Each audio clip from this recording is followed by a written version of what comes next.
Olá, meus amigos, olá, minhas amigas, meus irmãos, minhas irmãs que nos acompanham aqui pelo canal do YouTube, que estão junto conosco realizando esse estudo do Livro dos Espíritos.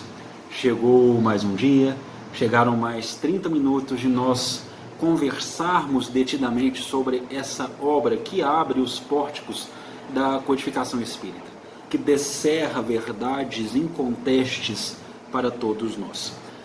Nós gostaríamos aqui, foi a nossa proposta inicial, de trazer o conteúdo do Livro dos Espíritos para aquelas pessoas que não tivessem um tempo, pelo menos por alguns breves momentos da sua vida, não tivessem o tempo de ir até a casa espírita participar do estudo. O que nós recomendamos é que se crie esse tempo, que se vá à casa espírita, que se estude em conjunto não só o Livro dos Espíritos, como toda a codificação kardeciana e as obras subsidiárias de caráter sério, que participe dos estudos nas casas espíritas. Essa é sempre a nossa recomendação. Mas para aqueles que estão momentaneamente, repito, sem tempo, sejam bem-vindos. Meu nome é Uriel Santos e nós queremos que esse ambiente, nós queremos que ele se assemelhe e muito a um estudo dentro de uma casa espírita. Portanto, a partir de hoje, desse nosso quinto vídeo, desse nosso quinto estudo sobre o Livro dos Espíritos, nós vamos iniciar rogando a proteção do Pai, o auxílio do alto, da espiritualidade amiga, de nosso Mestre amado Jesus, de todos os benfeitores espirituais que nos cercam, para essa tarefa de bem, de paz, de amor, essa tarefa de divulgação do Evangelho redivivo, Consolador que nos foi prometido pelo Mestre dos Mestres. Agradecemos a oportunidade de aqui estar, agradecemos a oportunidade de aqui cooperar, agradecemos a oportunidade de aqui aprender e esperamos que os próximos minutos possam ser abençoados, cheios de lições que iremos aplicar em todos os campos da nossa vida. Pai nosso que estais nos céus, santificado seja o vosso nome, venha a nós o vosso reino, seja feita a vossa vontade, assim na terra como em todo o universo. O pão nosso de cada dia dai-nos hoje. Perdoai as nossas dívidas, assim como nós começamos a aprender a perdoar aos nossos ofensores. E não nos deixeis, Senhor, cair em novas trevas e em novas tentações, livrando-nos de todo o mal, pois teu, Pai, é o reino. Em ti, Pai, habita o poder, e tua, Pai, é a glória, para hoje e para todos sempre. Que assim seja. Começaremos também, logo após a prece, com uma leitura, e vai ser uma leitura sequenciada, de capítulos do livro Sinal Verde, um dos livros mais conhecidos da Lavra Psicográfica de Francisco Cândido Xavier, autoria espiritual de André Luiz, e na mensagem número 1, nos é ensinado levantar, sair da cama, acordar para um novo dia, como se comportar. Ao levantar-se é o título da mensagem. Agradeça a Deus a bênção da vida pela manhã. Se você não tem o hábito de orar, formule pensamentos de serenidade e otimismo, por alguns momentos, antes de retomar as próprias atividades. Levante-se com calma. Se deve acordar alguém, use bondade e gentileza, reconhecendo que gritaria ou brincadeiras de mau gosto não auxiliam em tempo algum. Guarde para com tudo e para com todos a disposição de cooperar para o bem. Antes de sair para a execução de suas tarefas, lembre-se que é preciso abençoar a vida para que a vida nos abençoe. Antes de sair para a execução de suas tarefas, lembre-se que é preciso abençoar a vida para que a vida nos abençoe. Como você acorda? Quais são os primeiros pensamentos formulados pela tua individualidade ao retornar ao cenário de batalhas do mundo? São pensamentos de reclamação? São pensamentos de raiva? São pensamentos que buscam vingança? São pensamentos que já buscam fazer o mal? Ou são, acertadamente, pensamentos que agradecem um novo dia, uma nova vida, novas oportunidades brilhantes de fazer diferente, de crescer e de acertar. É preciso abençoar a vida para que a vida nos abençoe. Guardem isso. Indo ao Livro dos Espíritos, começando as nossas leituras e análises do dia de hoje, do estudo de hoje, lembrando, é o 5º, os 4 estão disponíveis, nós temos uma sessão especial aqui no canal no YouTube sobre o Livro dos Espíritos, e já fique aqui, vamos repetir o pedido, por favor, inscreva-se em nosso canal, acione as notificações. Quanto mais inscritos nós tivermos, maior o leque de oportunidades para gerarmos cada vez mais conteúdos. Nós precisamos da sua ajuda para espalhar o amor cada vez mais. Os 4 estudos já estão disponíveis, aqueles que não assistiram, assistam, eles são importantes para o entendimento da mensagem. Nós utilizamos a tradução de Salvador Gentili, essa edição do Livro dos Espíritos, e nós estamos conversando aqui, aliás, Kardec conversa conosco, sobre pontuar algumas objeções feitas por quem não concorda com a doutrina dos Espíritos. Veja bem, é o que nós colocamos na semana passada. Caso você encontre ressonância, você perceba que a pessoa quer conhecer um pouco mais sobre a doutrina dos Espíritos, mas tem ainda alguns pontos dissonantes, alguns pontos que não concorda, converse com ela, porque há abertura na conversa.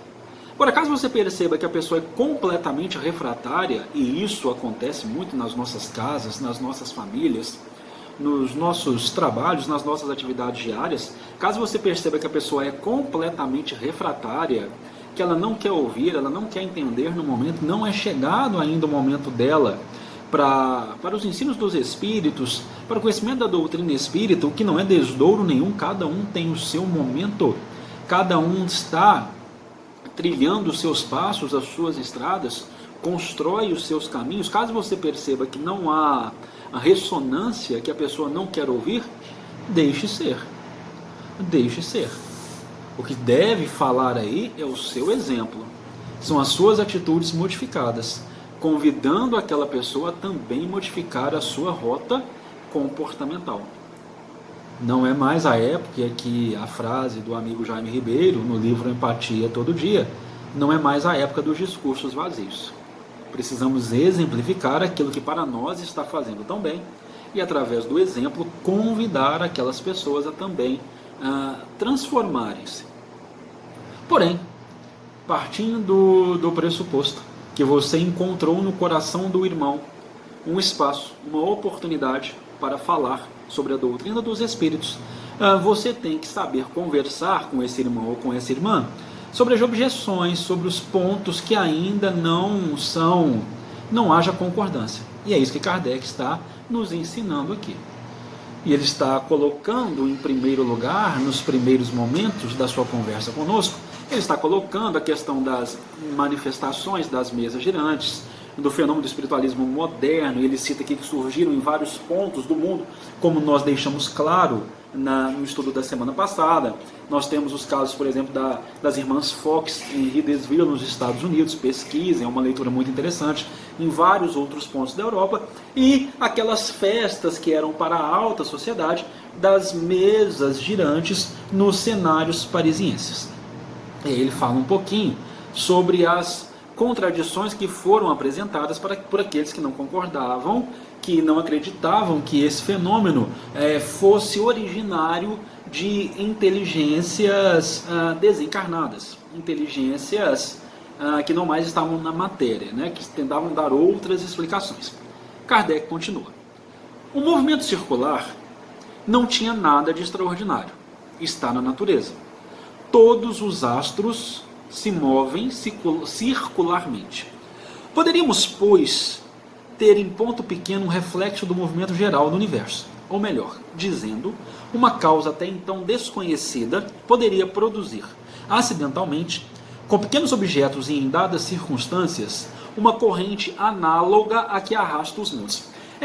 Conseguem perceber como Kardec utiliza uma forma de ensino socrático? Ele vai ao pensamento da pessoa.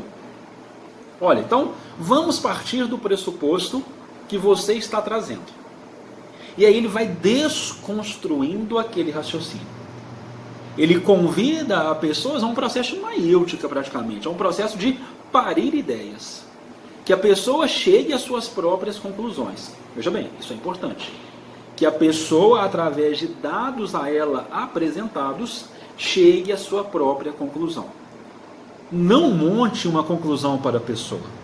Deixe que ela formate as suas próprias conclusões.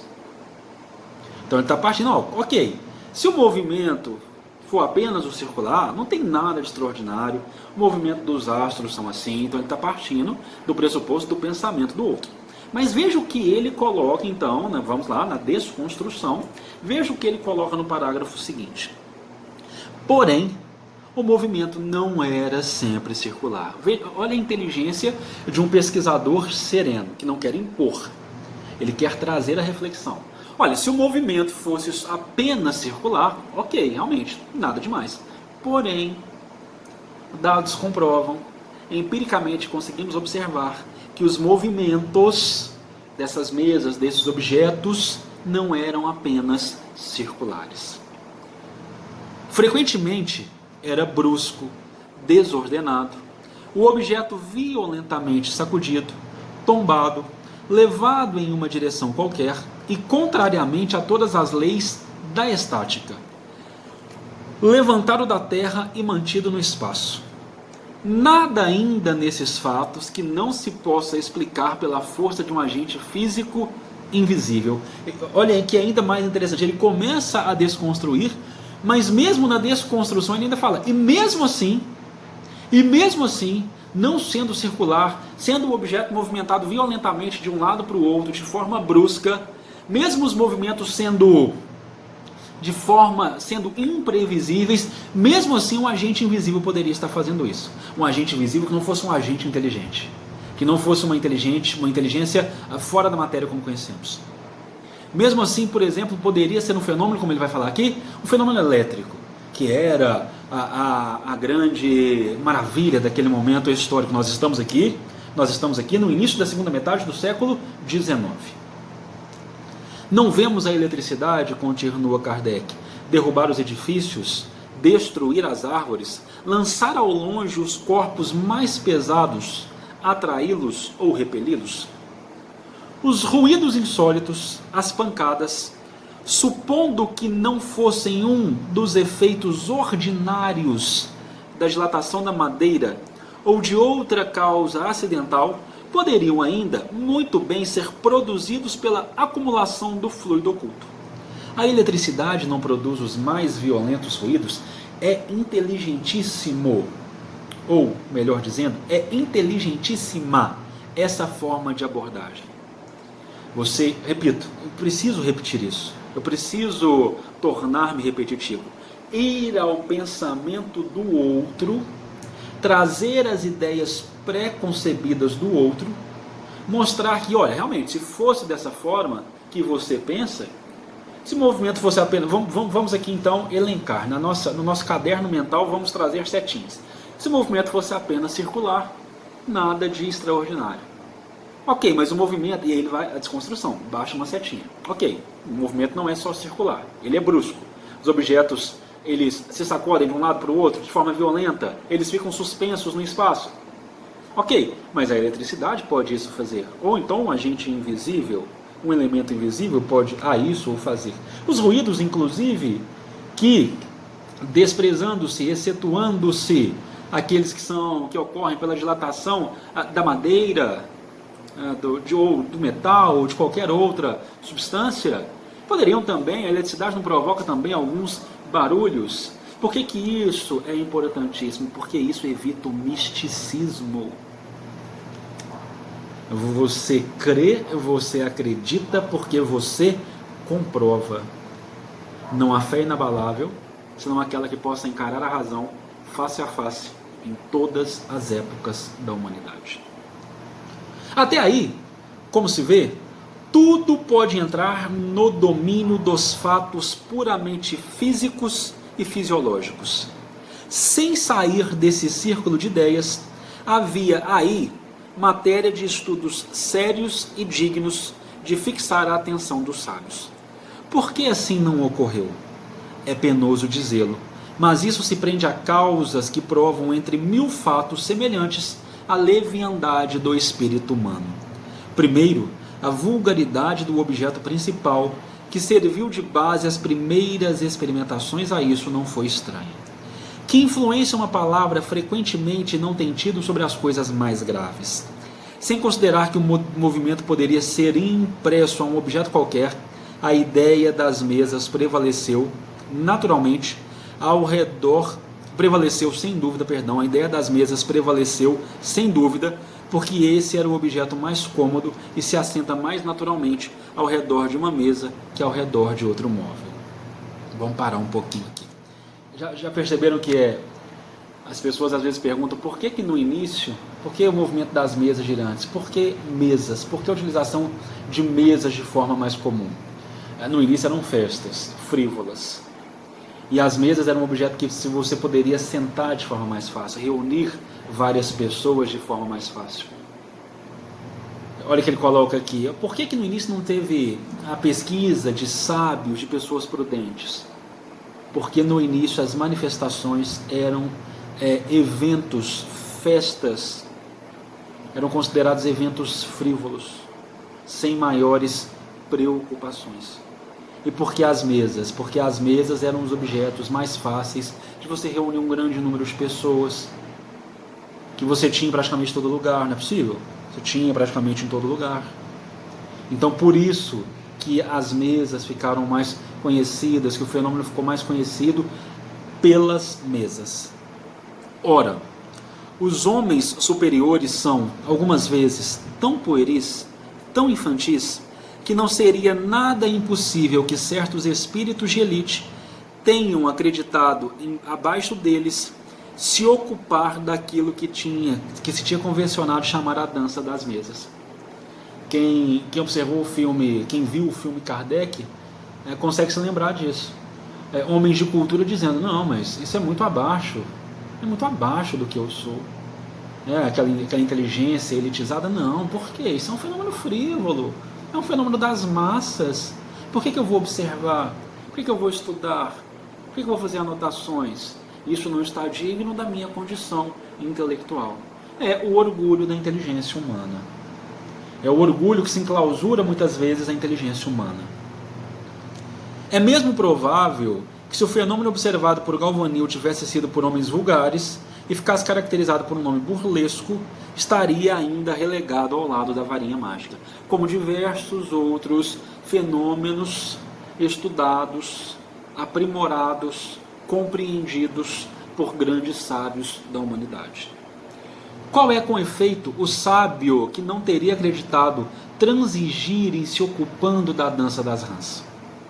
Entretanto, alguns, bastante modestos para conver que a natureza poderia bem não ter dito sua última palavra para eles, quiseram ver para desencargo de sua consciência.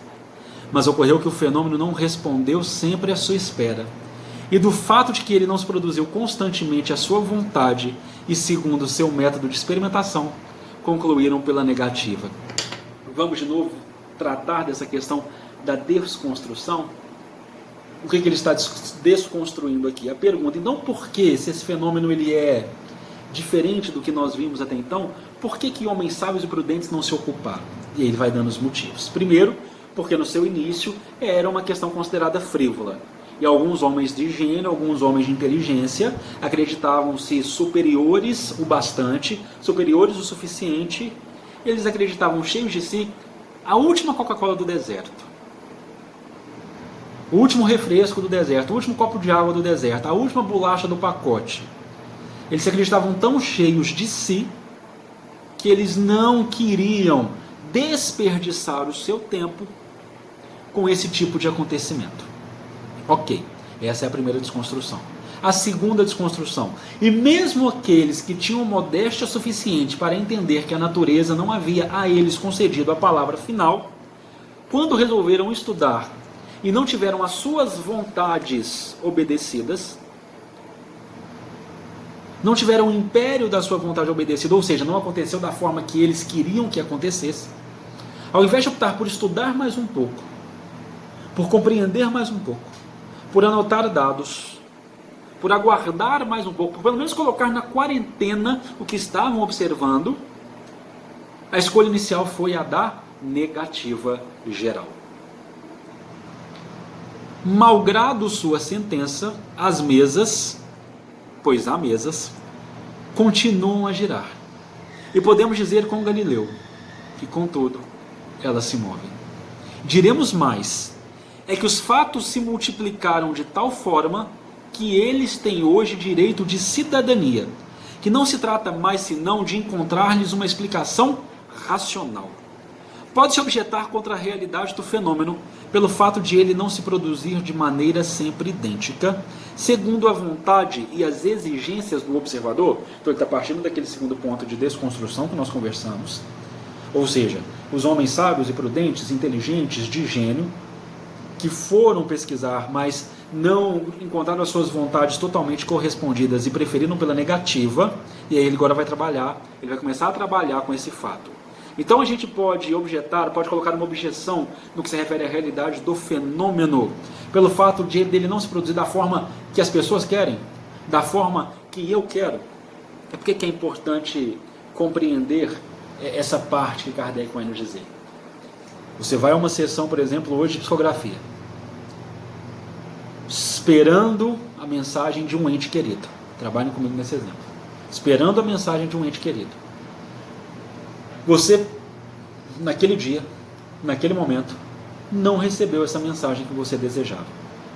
Só por isso, aquele fenômeno de psicografia é falso? Ora, não. E as outras pessoas que receberam mensagem? E as outras pessoas que foram consoladas? E as outras pessoas que receberam as suas cartas dos seus amores que estão em outro plano? Ou seja, o fato de o fenômeno não se produzir da forma que eu quero, não se produzir da forma que eu desejo, não implica que ele deve ser negado. Mas vamos observar o que Kardec nos fala. Porque os fenômenos de eletricidade e de química não estão subordinados a certas condições, deve-se negá-los porque não se produzem fora dessas condições? Portanto, não há nada de espantoso que o fenômeno do movimento dos objetos pelo fluido humano tenha também suas condições de ser. E cesse de se produzir quando o observador, se colocando em seu ponto de vista, pretende fazê-lo marchar ao sabor do seu capricho ou sujeitá-lo à lei dos fenômenos conhecidos, sem considerar que para fatos novos pode e devem existir leis novas. Ora, para conhecer essas leis, é preciso estudar as circunstâncias nas quais esses fatos se produzem. E esse estudo não pode ser senão o fruto de uma observação firme, atenta e frequentemente durável. Ou seja, não é apenas ir uma vez. Não se contentar porque aquilo não correspondeu à sua vontade e negar. O estudo precisa ser sério. O estudo precisa ser constante. Como todos os estudos de ciência do mundo. Gostaram como Kardec trabalha essa desconstrução? Como ele trabalha o convite a um parto de ideias? Mas, objetam certas pessoas, com frequência a fraude evidente. As pessoas falam, mas nós já vimos muitas fraudes por aí. Mas eu faço a pergunta, o fato de existirem fraudes significa que todos os acontecimentos são fraudes? O fato de alguém pegar uma folha de papel alumínio, balançar e fazer o barulho de um trovão e não ser um trovão, implica dizer que o trovão não existe? Tudo é uma questão de lógica, meus amigos. Tudo é uma questão de lógica. Mas lhes perguntaremos primeiro se elas estão bem certas que havia fraude. É a primeira pergunta que você tem que fazer. Tem certeza que era fraude? E se não tomaram por fraudes os efeitos dos quais eles não entendiam, mais ou menos como o camponês que tomou um sábio professor de física fazendo experiências por um destro escamoteador. Então a primeira pergunta, É fraude ou você que não entendeu e chama como fraude? É fraude ou você que não compreendeu e fala que é falso? Porque o ser humano tem isso. Quando ele não compreende, a primeira reação, uma reação de defesa, é dizer que não existe. É dizer que está errado. Então a primeira pergunta, é fraude ou faltou entendimento? Supondo mesmo que isso tenha podido ocorrer algumas vezes, ou seja, que mesmo que a fraude aconteceu algumas vezes, seria uma razão para negar o fato? É preciso negar a física porque há prestidigitadores e enganadores que se intitulam físicos? É preciso, aliás, ter em conta o caráter das pessoas e do interesse que elas poderiam ter em enganar. Isso seria, pois, um gracejo? Pode-se bem se divertir um instante, mas um gracejo indefinidamente prolongado seria tão fastidioso, tão cansativo, tanto para o mistificador quanto para o mistificado. De resto, numa mistificação que se propaga de um extremo a outro do mundo, e entre pessoas das mais sérias, das mais honoráveis e das mais esclarecidas, haveria alguma coisa ao menos tão extraordinária quanto o próprio fenômeno. Eu não canso de me dizer o quanto Kardec é maravilhoso. O quanto ele desconstrói falsas premissas para construir, como um pesquisador, com o bom senso encarnado, para construir conceitos verdadeiros nos nossos corações. Semana que vem, no nosso 6º estudo, daremos início à 4ª parte da introdução do Livro dos Espíritos. Eu agradeço a presença de todos que no decorrer do tempo assistirão conosco, realizarão conosco esses encontros maravilhosos. Mais uma vez eu falo, se está chegando por agora no nosso canal, inscreva-se, acione o botão de notificações para ser sempre lembrado quando um novo vídeo for carregado. Nós temos vídeos praticamente todos os dias, sempre tendo como conteúdo a doutrina dos Espíritos e o Evangelho de Amor, notícia divina trazida a este mundo por nosso Senhor Jesus Cristo. Como eu disse, quero que esses nossos minutos assemelhem-se a um estudo de uma casa espírita. Iniciamos com a oração, fizemos a leitura do livro Sinal Verde e terminaremos também agradecendo ao Pai, agradecendo ao Mestre, agradecendo à espiritualidade amiga, a oportunidade de estarmos aqui firmes, crescendo e aprendendo em amor. E que possamos, na semana que vem, com muito compromisso, com muita seriedade, também aqui nos encontrarmos, para conhecermos mais e mais dessa doutrina maravilhosa, que não apenas nos encanta, mas que liberta as nossas almas de todos os erros e desenganos do mundo. Paz e luz no coração de todos. E até lá.